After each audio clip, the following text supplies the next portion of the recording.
Welcome back to the Roll for Crit podcast, the official podcast of rollforcrit.com. Watch, shop, play. I'm Jonathan Estes. I'm Will Keeler, and we took a bit of a break, but we are back, and a lot of things got announced, so we're going to hit the ground running. Yeah, big show, lots of stuff, filled with content, news, some of which is maybe a week or two old, we're maybe a little late to the party, but you got to hear our hot takes. Of course. you need our takes before you can know what to think While and eating feel. some hotcakes. Yeah, eat some hot cakes while you hear these hot takes. Boy, the episode titles are just rolling right off already. We're on a roll. So, first up, there's a big new announcement coming from Z-Man, a brand new pandemic game called Pandemic Rising Tides. Yes, this takes place in the Netherlands. Because I got mixed because I was about to say Dutch. I'm like, no, that's the people. Yeah, I think that the Netherlands is the name of the place. And you were working on the, like, you have to control, like, dikes and dams, and you have the hydraulics, and it takes place during their Industrial Revolution. It's supposed to be, apparently there's a new set, like Iberia was a part of at the start. It's sort of like the pandemic mechanics, but with a little bit differently tweaked each time. Right, they're calling it the Survival series. Yes. I know it seemed like this game was, even compared to Iberia, pretty different from standard Pandemic. I mean, first of all, you're not dealing with disease. Right, Iberia I felt like, well, it makes sense as the first one, because if it is part of the series, it's like, it's disease, but we've changed it up a bit. Mm-hmm, yeah, this time it's the ocean, which is now kind of relevant. They're actually donating, I think they said $5 from each copy to hurricane relief funds, which is a cool thing of them to do and appropriate. But I don't know, what did you... Do hurricanes hit the Netherlands? I don't know, maybe. Probably at some point one of them has. Well, because I'm not a weather... I don't know that. We are not weather people. Al Roker, if you're watching, please comment below. Well, from reading the description, did you think it sounded like, we have how many Pandemic games have we played and do we have right now? Does this sound like one that you think is a interesting addition, or does it sound like another kind of a Pandemic, if you've played one, maybe you don't need to? I don't know fully, but honestly, I had to say both.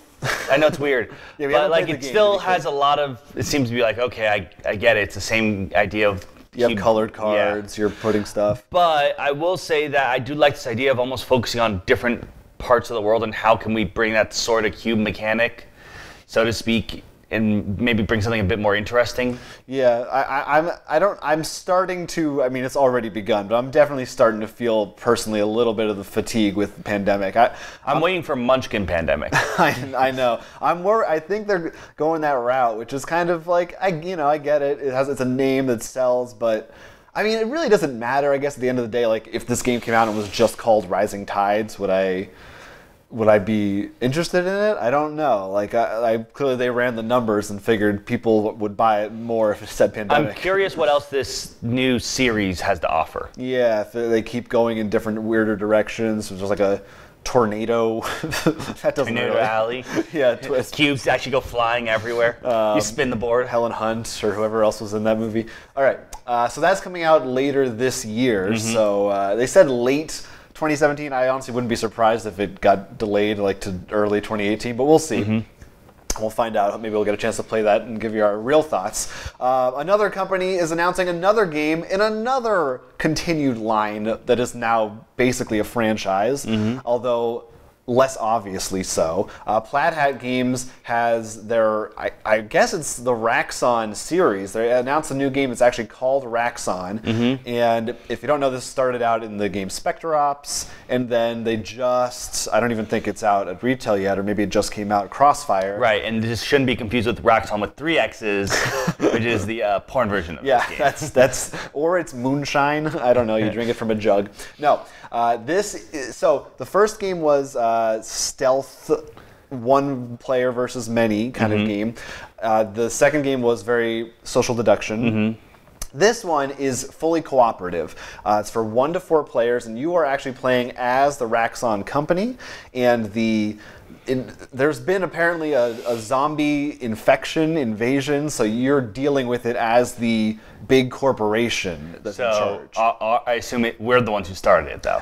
Probably, yeah. I don't know. There's some, there's the gray area on the morals of like Raxxon. the art in the box. Oh, that's great. Yeah, that's good. So the way the game works is there are multiple civilians that are face down, and you have to, using various actions, find ways to flip them over and discover if they're uninfected, in which case you want to save them, or if they are infected, you want to kill them. Oh, so we're not just firebombing the entire area. No, you're actually, you're giving them somewhat of a chance. All right. So it seemed kind of interesting to have that. They have this interesting action mechanic where you need tokens to fill in your personal action spaces in order to use them. Every character also has their own individual actions, sort of like Pandemic, but even more so. You have several different ones that you can use, and I like that they're using this line to do very different things. No, I mean, it's honestly, when playing the original Spec Ops, yeah. It actually reminded me a lot of the Netrunner universe, sort of the idea of the big corporations and in this sort of sci-fi world. Yeah. And it's definitely, we've talked a lot how we sort of want to see Netrunner, they expand on that, and they've slowly started doing that only recently. When this is a bit newer, and to see this kind of stuff. It seems like, they're kind of taking that ball and running with it and expanding on it a lot. I mean, both of them are equally interesting worlds. One's a bit more digital than the other. Right. Obviously.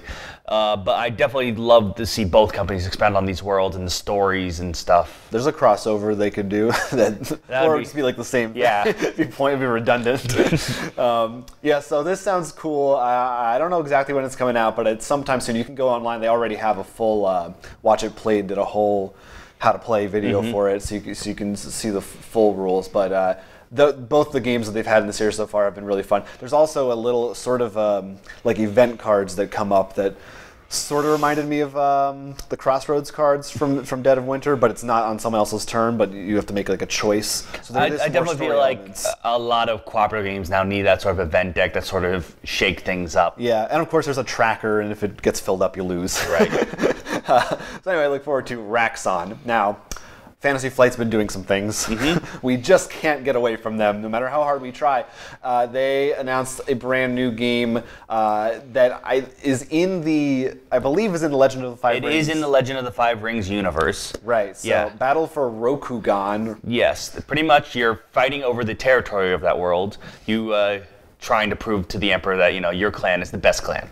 Oh, oops. Naturally. Don't hurt yourself. And it has, everyone chooses a clan, obviously, and has a little board. And a lot of the combat actually comes from similar, if you recall from, which is funny because it made me think when I first saw it, Rising Suns, where you sort of like hide what you're going to do. In Rising Sun, you put money in whoever wins. Oh, you're talking about for the battles. Yeah. Okay. So you can bluff and be like, no, I'm not going to do anything there. Or you can go for peace or war and stuff. So. Okay. That's interesting. That sort of also sounds like.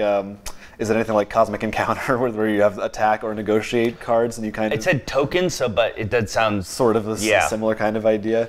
Except there's also more of a board instead of just placing ships on people. I think this is their first game they've announced in the Legend of the Five Rings universe that's not directly called Legend of the Five Rings. Am I right about that? Well, usually they have a prefix or something. Because as far as I know, though, Legend of the Five Rings was a TCG first. Right, but the Fantasy Flight is what I mean. There was a love letter card version. Oh yeah. And then there's the LCG. LCG, right. But I'm not as versed in the Five Rings universe. What they've done. Although maybe they've talked about, did they talk about an RPG? I think they said they were going to do an RPG, or I just said they should do an RPG. On a lot of the games where we like the story and they're like, okay, let us play in the world now. Yeah. So that sounds cool. Yeah, and I believe this one I remember reading, I can't remember off the top of my head now, I'm totally blanking. I think it was $39.99, which seemed pretty fair compared to a lot of other games. Yeah, I think you said that. I think you're right about that. Yeah, for presumably a somewhat meatier kind of area control-ish sort of game. Yeah, it seems like that. And I'm glad to see them doing more than just the LCG. Not that I have anything against the LCG format. It's just it's nice when Fantasy Flight makes games that are different. Right. But sometimes they go back to the well and they rework some of their older games.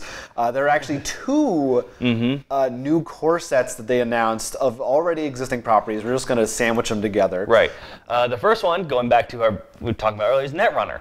This actually will have cards from the original core as well as the first 2 cycles. Right. So it's nothing. The cards themselves aren't new, but so a lot New of the art, artwork. but not new cards. If you've already been playing and you're someone who keeps up with Netrunner, you don't need to really worry about getting this unless you just want the newer cards. But the big deal, I think, is the cards that aren't in the game that are going to affect the rotation for tournaments and the like going forward.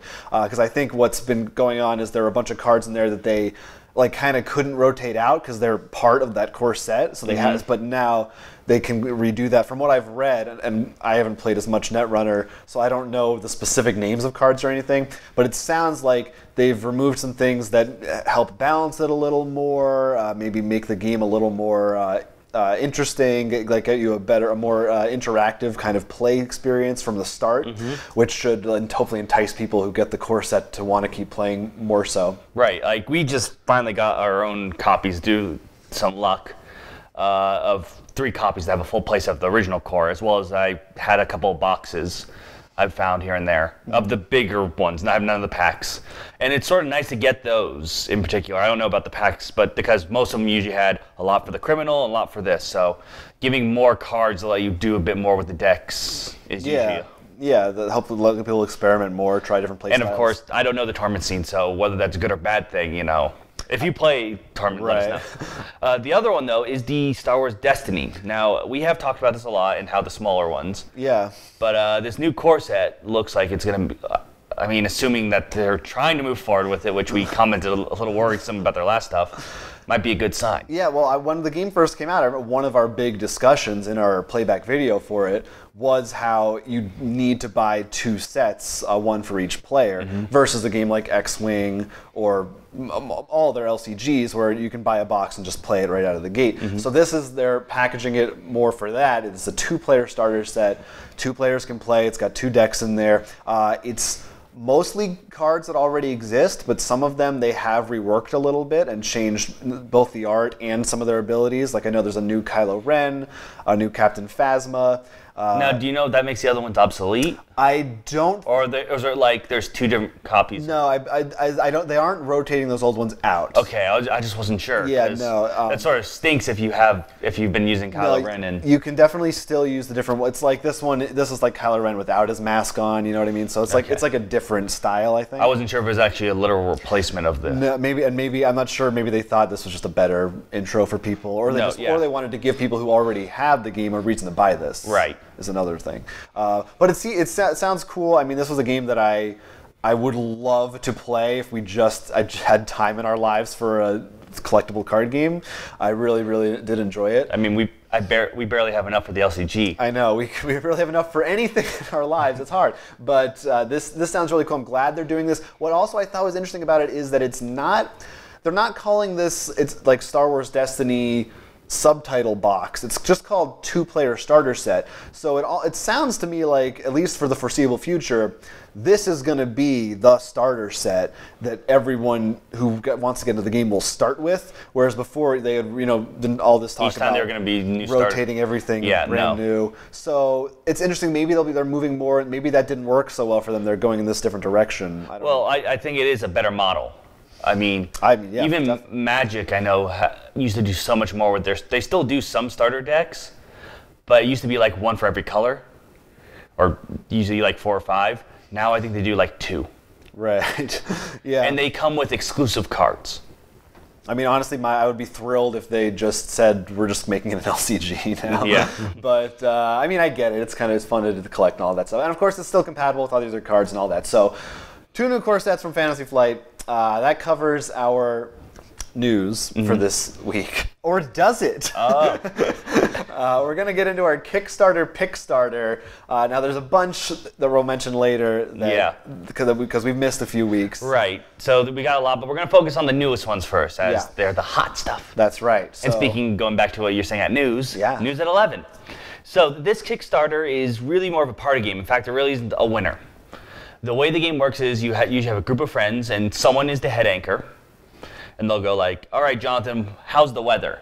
And you'll have the weather card, but you also have another card, like a random topic, like Kraken, which you have to bring into your news report.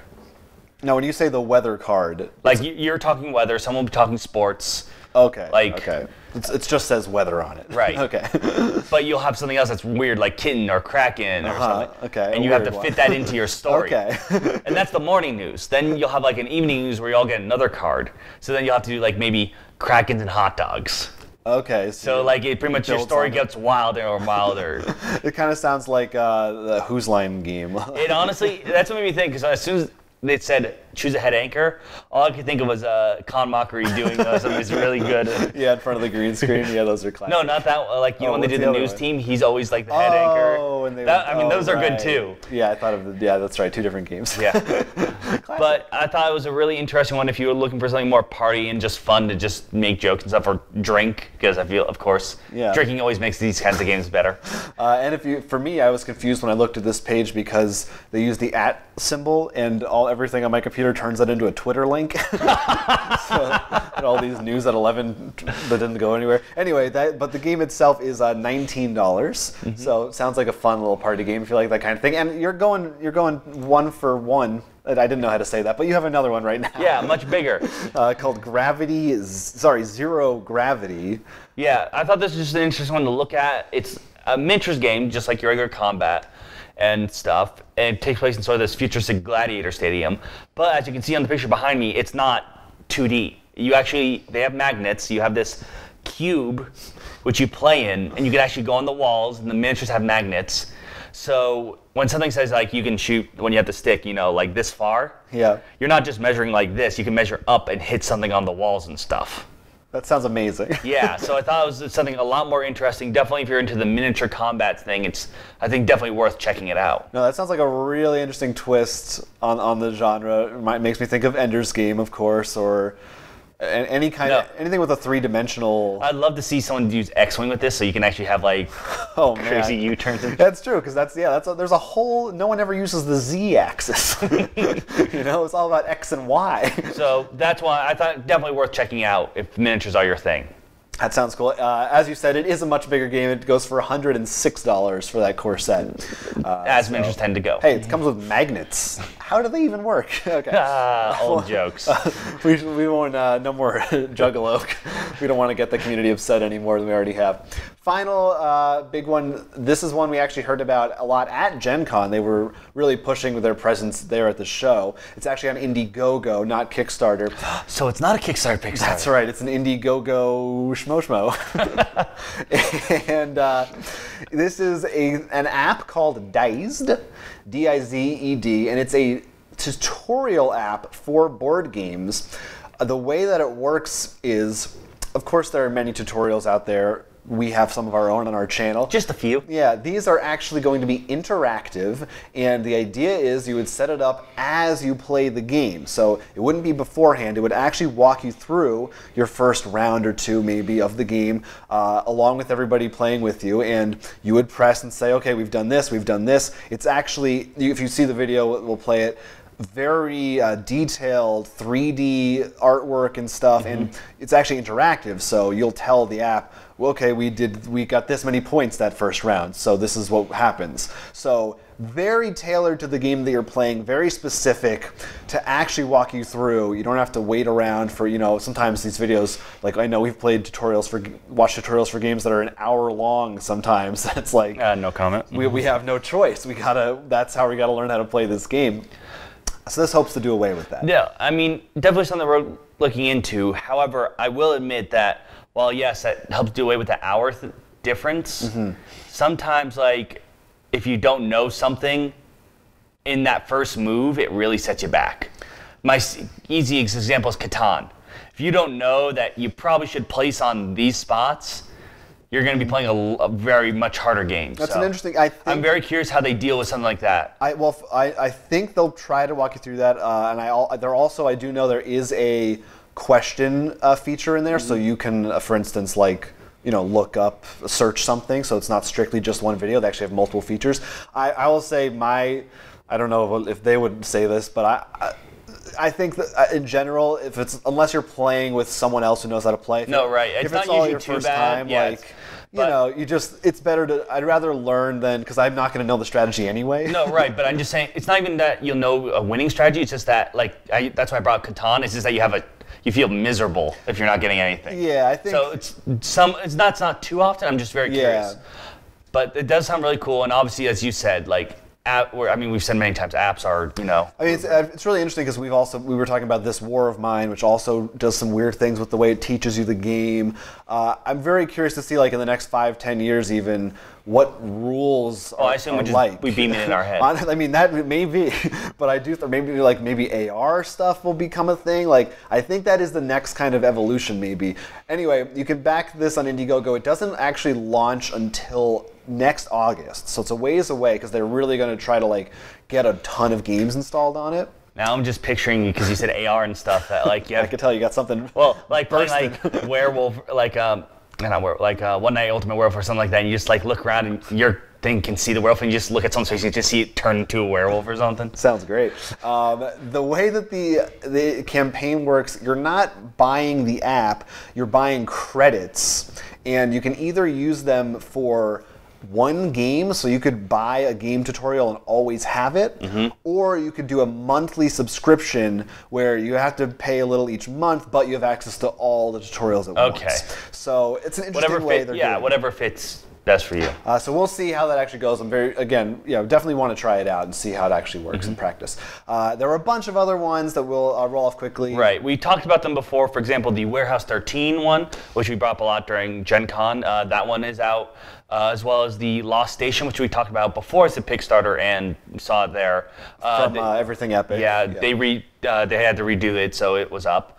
And of course, finally, the Legend of Korra game based on the sports arena. What do they call it? Pro Bending Arena. From IDW. All these are around 10 days as of this compared to the other one, so go check those out quickly. Definitely, I think all of them are worth taking a look into. Yeah, I haven't looked too much at Korra, but I know you loved Warehouse, and the stations seemed really cool, so worth looking at.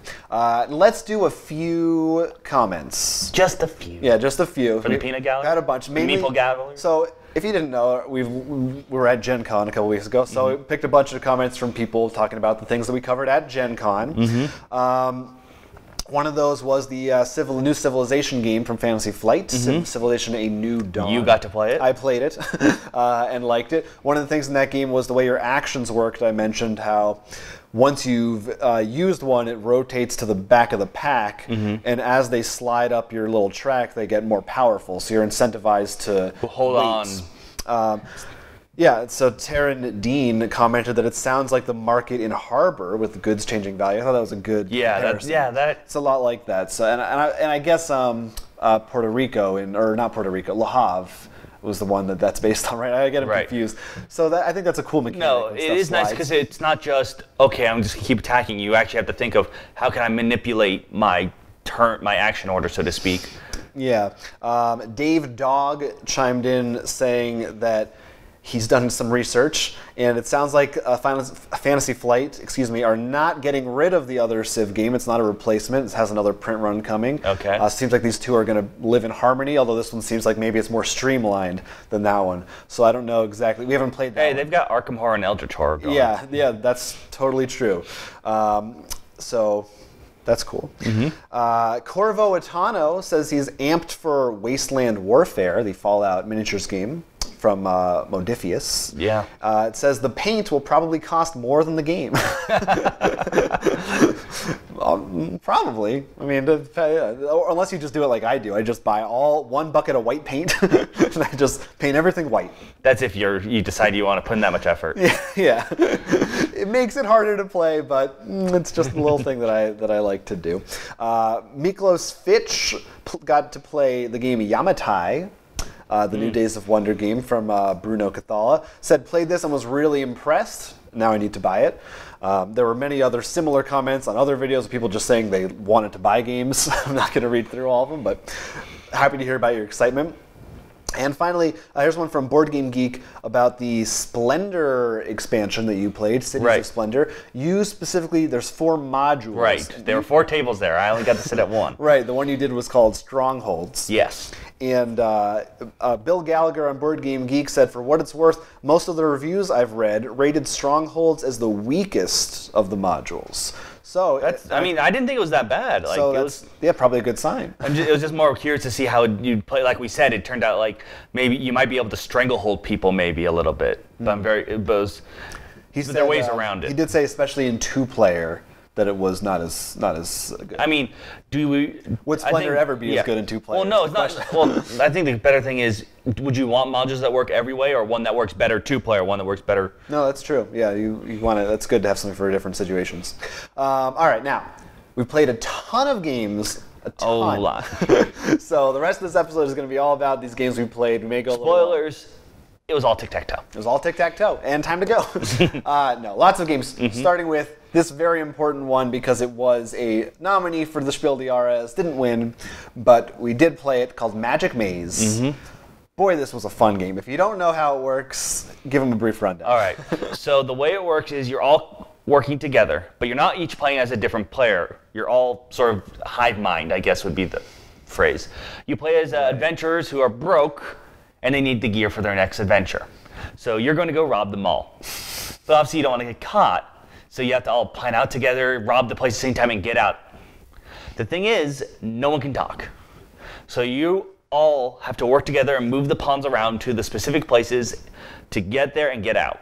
However, for example, Jonathan is the only one who can move them left. I'm the only one who can move them up escalators or right, so on and so forth. So it becomes this fun action of like, oh, and you can't either point, you can only stare, or there's a do something pawn. Right. So if you really want Jonathan to do something he's not doing, you'll just start sort of just staring at him, just taking the pawn, slamming in front of him. It's like, to just elaborate what you said, if you like, one person can't be like, oh, I need to move this pawn over here. Everybody has to work together, and there are definitely times when they want you to do something and you don't know what it is, and you're looking around trying to figure it out desperately. I'll say 2 things right off that. First, if you have anyone who's that alpha gamer who takes control of a cooperative game and telling everyone what to do, get this game. No, this is the perfect antidote. Because watching them for this will be amazing. Second, I played with 2 different groups. I played with you, Ivan, and Garrett, and then I played with Matt, Mark, and someone else who was, I think he left right before. You all know all these people. But both times, I noticed there was always, it'd end up being like, it seemed almost everyone in the group knew what they wanted to do and one person didn't, and everyone's looking at that one person who's the only, like, every pawn can move down. No one else can do that. They're all looking at that one person. Like, I remember there was one time where, because there are periods where you are allowed to talk briefly. There are, like, you'll get special abilities as you go on. This has a weird tutorial where you sort of pretty much unlock things, and one of them is a sand timer. Oh, you're timed, by the way. Yeah, it's on a time. I forgot that. Once you're all stolen, your time to get out. Right, and you can flip the sand timer, and when you do that, you can talk until someone makes a move. So it's sort of a good use wisely, and so you don't screw up your time. And so there was one time I was gonna say when, like, we had made a plan, we had talked, but I had, like, misheard. I thought we were gonna do something, like, right away. So there were, like, 30 turns where I was just really confused, like, waiting. I was like, why aren't we? But I couldn't say anything. So that was another interesting experience you could have with this game. Yeah, we have done, I would say, a third. To get, like, we didn't do too much. Because there are actually, like, scenarios, right? Missions. Like, what they'll do is, I pretty much jumped you right into the middle. Like, I did the tutorial with the other people, but I felt like you guys could get through most of it, and you could. Yeah. But the other stuff will be things like, from now on, only one person's allowed to touch the pawn, the do something pawn. Okay. And, like, another will be like, there's security cameras are harder to destroy or something, or no one can be on the same board at the same time, except for the center board or something like that. Yeah, that definitely all has these wrinkles. Like weird like wrinkles to throw your game. I like that. I like that a lot. Yeah, I mean, if you like games like Space Alert, this is definitely one to. Although this is a lot less stressful than Space Alert. It's 2 different kinds of stress. Well, yeah. Because I feel like The nice thing is it's not timed until that end part. Right. If it were, then it'd be really stressful. So, and the other Spiel des Jahres, we didn't get a chance to pick up or play the Quest or Journey for El Dorado. I can't remember. I think it's Quest. I definitely enjoyed this more than King. Although King Domino was fine, I found this far more, I think, innovative and unique and just fun. I really liked everything about it. I do think the thing is, I think the tutorial system. I mean, while I understand it's there, I think that it probably lost some points because you sort of have to go through. You think it's a little too complicated, maybe? Not complicated, it just takes too long. Like you added one small thing, and I feel like you could probably add more. Like I pretty much added everything for you guys. Right. And I think that's why it did. But I will say, both King Domino and this I've enjoyed a lot more than like some of the previous Spiel des Jahres. Like they're both really fun and I think perfect fits for the award. Yeah, not bad picks. Which now I'm really curious now comparing Quest. Right, yeah, we'll have to see about that. So that's Magic Maze.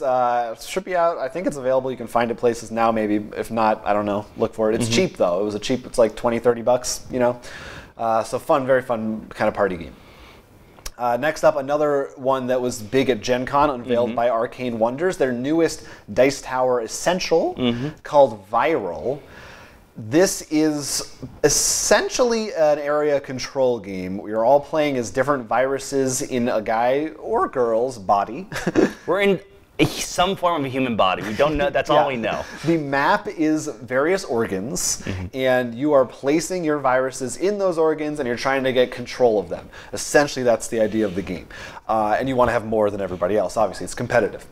So there's also in the way that your actions work is somewhat interesting. It reminded us of BattleCon, if you're familiar with that. Right. I was trying to think right now what the game was. Where if you have action cards that you will be playing, and as well as locations. As well as locations, and each turn you play one of each. So your action, sometimes the card will have multiple actions on it, but if the actions are in blue, they have to happen in the location you specified. For example, if you play the brain card with, I think one of the card was like multiply. It may have 2 blue arrows that signify putting new pieces down, and then a third one that was white, that's an arrow that lets you move anywhere. The idea being you can only place in the brain, but then you can move a virus anywhere. Right, so there's lots of different actions like that. It's basically move, add pieces to the board, and attack are the big ones. And you choose 2 pairs a turn. But once you do, for that round is done, those cards go away. You can't use them next turn. Round. Until the following round, then you get them back. So it becomes a cycle of and you can see what your opponents use, what you have left. Right. So like you'll know, oh, if I really need to get into that brain, I know he already played his brain cards, so maybe I don't have to worry as much about him going there. But there'll also be events going on, like if they're smoking all of a sudden, which means more points are scored in the lung or something like that. Yeah. Definitely has a sense of humor in the art style in those event cards. And of course, you can get more stronger action cards, like ones that let you absorb guys for a turn or do more attacks and whatnot. Yeah. Overall, it was a lot of fun. It definitely was really fun to sort of think about how can you get more points or absorb things more than other people. Yeah, I liked it. It's a very it's a little busy. It has a lot going on that I think, at least on a first playthrough, was kind of.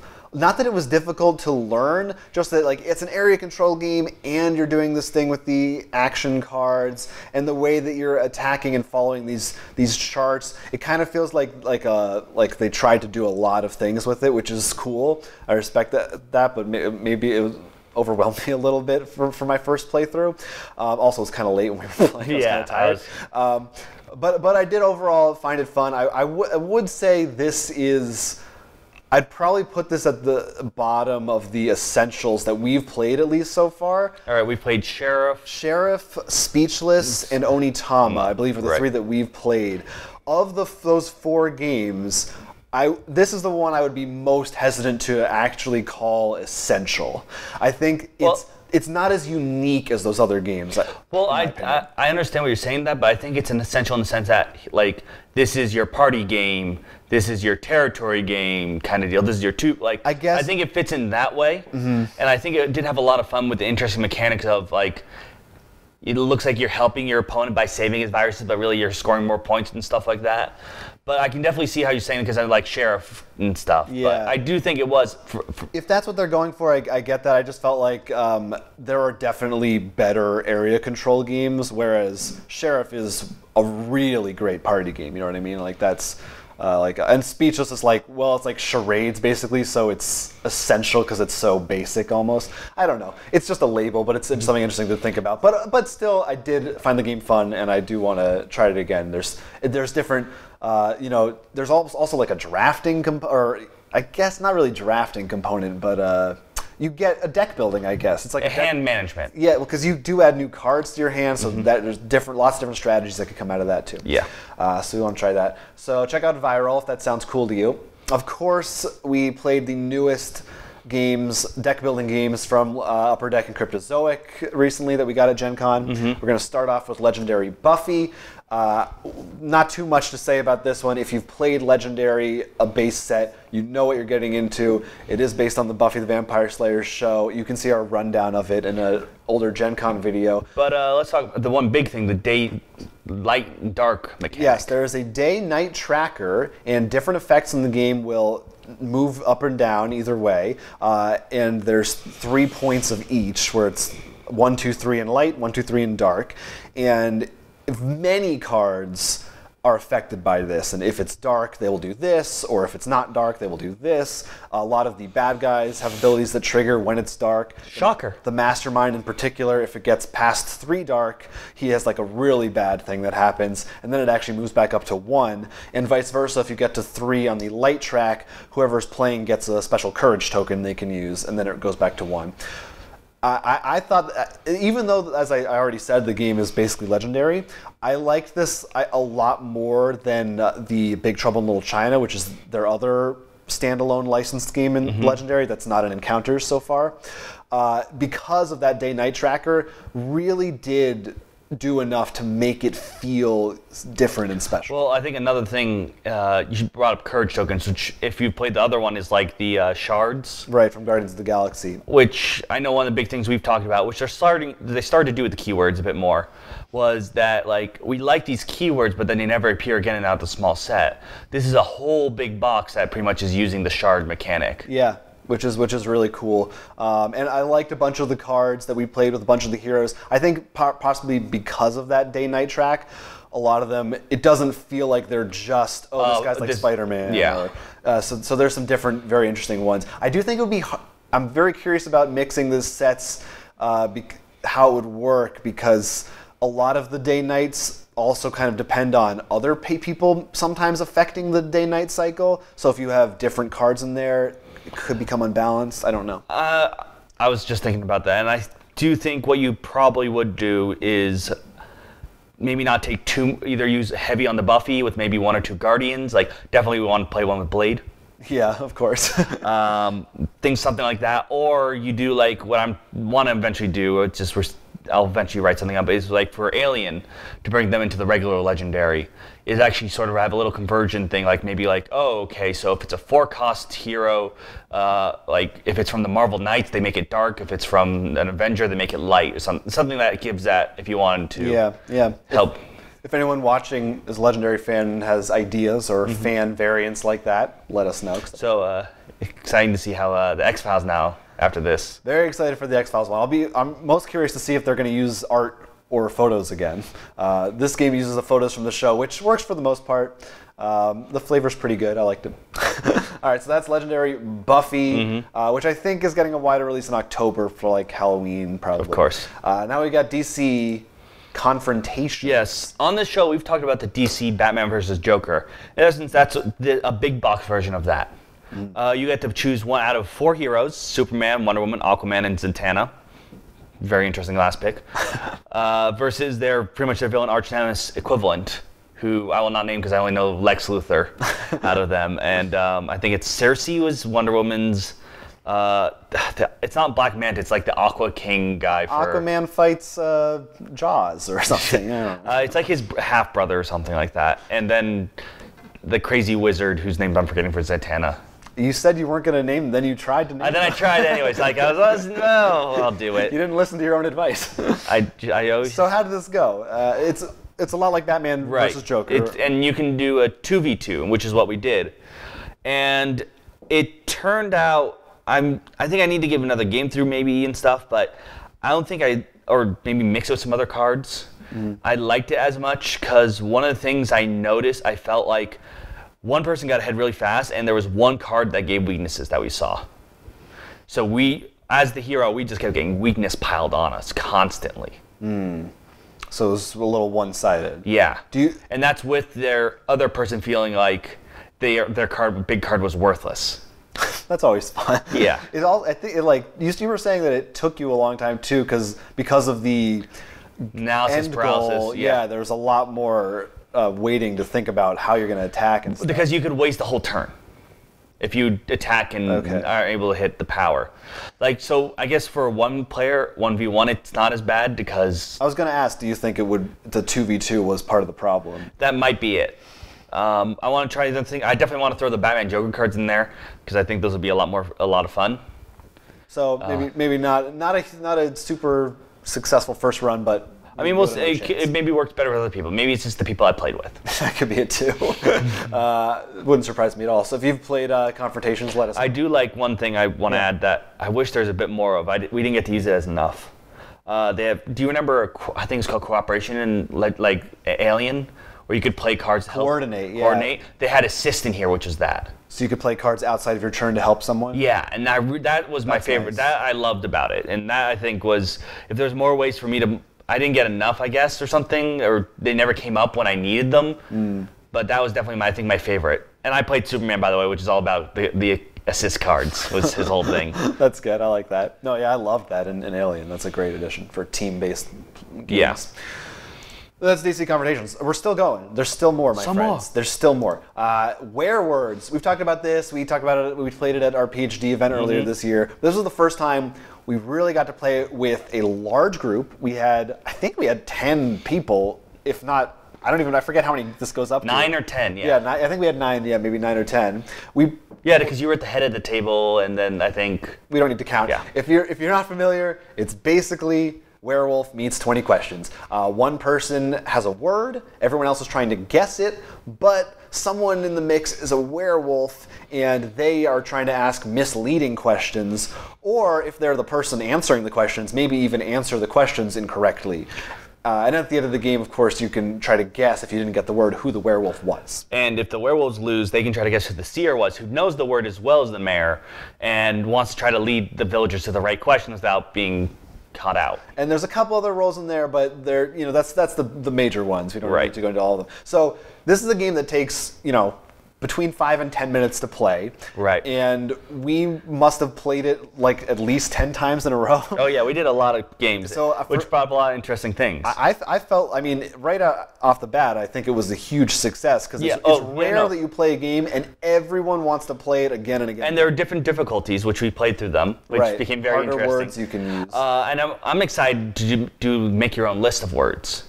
Yeah. I would like each person to submit 10 or so, and you have a huge word bank. It's an app-based game, so that's how you can actually do that. So you can do some fun ones like Magikarp or something that obviously wouldn't be in the app they could put in, but yeah, no, for sure. We tried some of the ridiculous level words, and they lived up to their name. Oh yeah, they were not easy to get. And some people got some. One was trigonometry or something. Oh yeah, it was something. Triangulate. It was triangulate. And we had the two math people Boy, I had my one when I was the mayor was focaccia, type of bread. Yeah, I was the werewolf for that. I remember seeing him you don't got to do anything.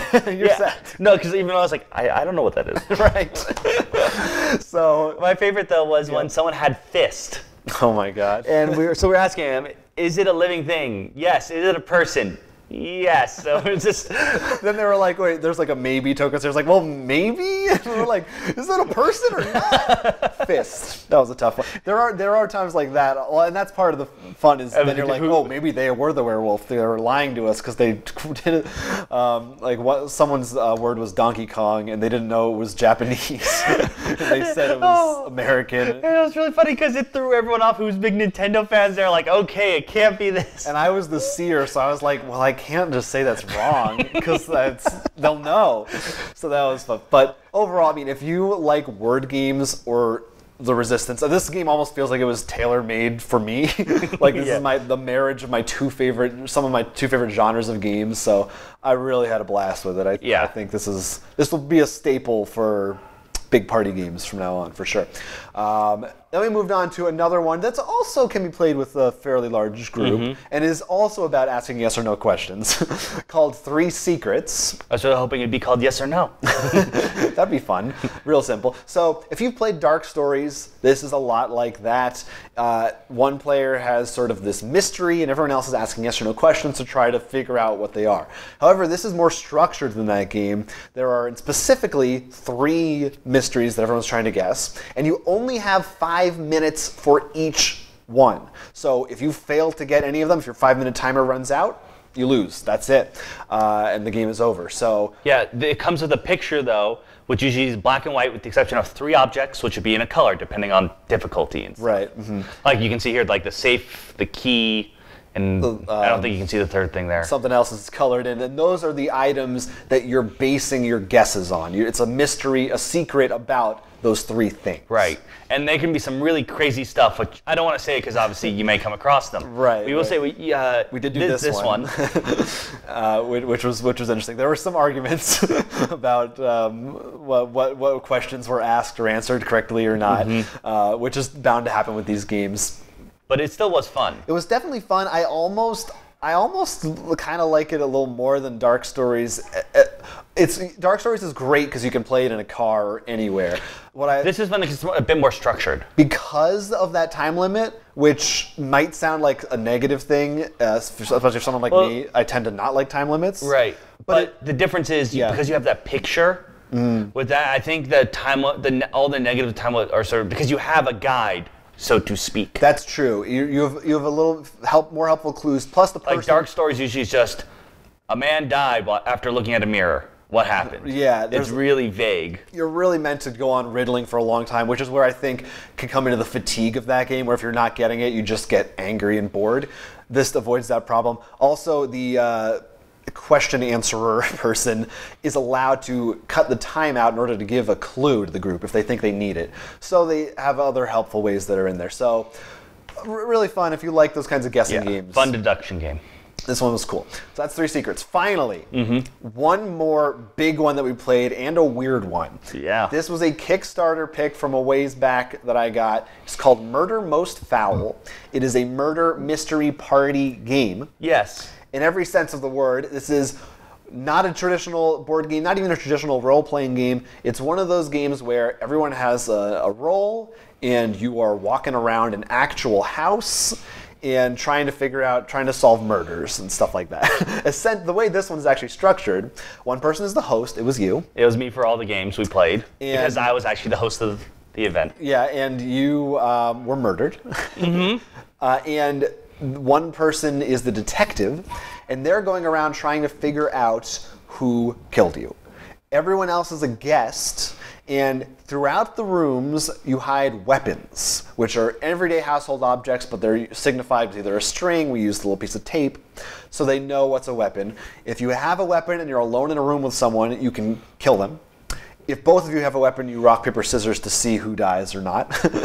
And you also have different roles. Like you may want to, because you start by the line, you get a random card. You may want to kill this person. You want to help this person next to you. So that's sort of where the why you would want to kill people comes in. And the detective is just going around. So the detective also wants to know, what are the murder weapons? How was the host killed? Who had that weapon last, etc.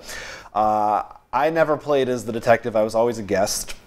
No, in fact, I think the detective was the same person like 3 times. Yeah, we had some interesting turnouts of that. So this I just want to say this is the first time I think for both of us, we've ever attempted a game like this. That was this, like the closest thing was 2 Rooms and a Boom, but even that has, I want to say, more structure to it. This is really more of a theatrical kind of a party game. It's supposed to be that dinner party. Yes, it's actually structured. It's supposed to be structured around an actual dinner. We didn't do that. We ate beforehand, but we should have. You can do that. Yeah, we didn't plan it that far in advance. So it went well enough. I mean, we actually played it a few times, which is another thing that I think you're supposed to play this over the course of an evening. But we played with a bunch of like game-heavy people. I don't know if that contributed to it or not. So, well, it does in the sense what happened is people can have treasure cards, including the host. He always has a big treasure card. Right. And like a few people realize they're just going to stay in a group of 4 and gather all the treasure they can. I should say we were playing with, what was it, 50? I think we had 12 or 13 people. And of course, the detective, one person who's detective twice, realized the best way for him to win was to keep the host alive until he killed everyone but one other guest. Therefore, he can guarantee guess who killed the host. Yeah, so this is where the... It's sort of the letter of the law versus spirit of the law really comes into play. We had 2 incidents like this. The one you're talking about, the detective was killing off guests, which I didn't go back and look. I don't think it was strictly a rule, but it definitely should have been. Maybe it doesn't have to be, but for our group, it clearly needed to be. We have a lot of sociopaths in our group. Yeah, so our last game we played, almost everyone was killed by the detective. Everyone but the detective, one other guest, and me. I actually lived through that one. Now, it does say in the rules that if the host doesn't die, everyone loses, no matter what. So that is something to take into consideration. So that was weird. The other one in our first game, our friend Ivan was just a regular guest, but he just decided to murder everybody. You died like, what, the first 2 minutes? Yeah, he killed me like immediately, and I was like, well, okay, bye, I'm done. Which, again, is something you can do. It's not against the rules, but it certainly created a strange, perhaps not the atmosphere the designer intended for the game. So there's a lot of that kind of stuff that can go on. And of course, the game, they encourage, this is the kind of thing, ideally, people would have costumes and all that kind of stuff. We didn't really go that deep into it. We did for the first game, people came up with names and stuff like that. But so it was a very interesting experience. I definitely had fun playing it, but we definitely found that as a game structure, it didn't hold together very well. Even disregarding those weird things, it was hard to find an incentive to do much if you're not the detective or like the person who killed the host, maybe.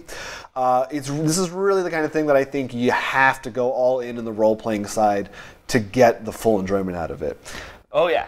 I mean, I definitely think all of it came from our problems were either the people wanted to win with points because treasure gives points, or the detective, like, I'm going to win by guaranteeing my guess. The whole win system is sort of a weird thing because it almost feels like a game that almost shouldn't even have really a winner, but it has to have something. It's a tough thing to do with games like this. I don't know. We actually even tried a couple house rules ourselves that I thought were all right, but not perfect or anything like that, but they were fun to try.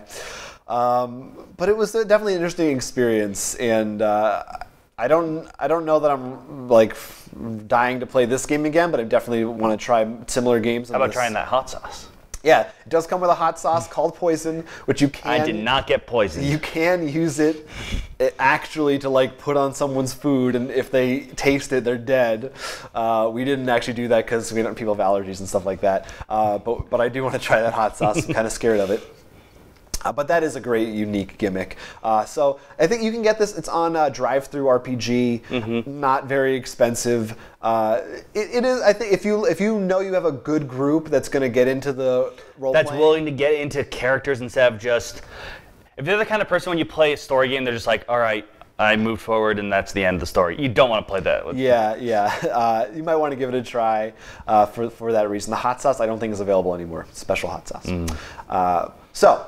You can always just buy the hottest, like, I think the bomb or just one. I know. I'm sure you can find some hot sauce out there that'll help you. those are all the things that we played. There's more, but we'll get to them another week, another day, another dollar. But to continue following all the mysteries that we have in store, you can follow us on many places. You can put a comment right down below if you want to ask anything. Of course, don't forget to subscribe and like the video. Please. There's also Twitter @RollForCrit, Instagram, Facebook, secretly hiding in the closet. And you can always just go to rollforcrit.com, our actual website, where all these podcasts and more videos are. Plus, you can buy games there. I mean, it's everything that you could possibly want in a board game website. And yeah, please, comment, tell us if you have any questions about anything we talked about today or in the future, suggestions for new videos. We're always open to hearing that kind of stuff from you people. All right. The Meeple Gallery, as you are. Until then, I'm Will Keeler. I'm Jonathan Estes, and this has been Roll for Crit.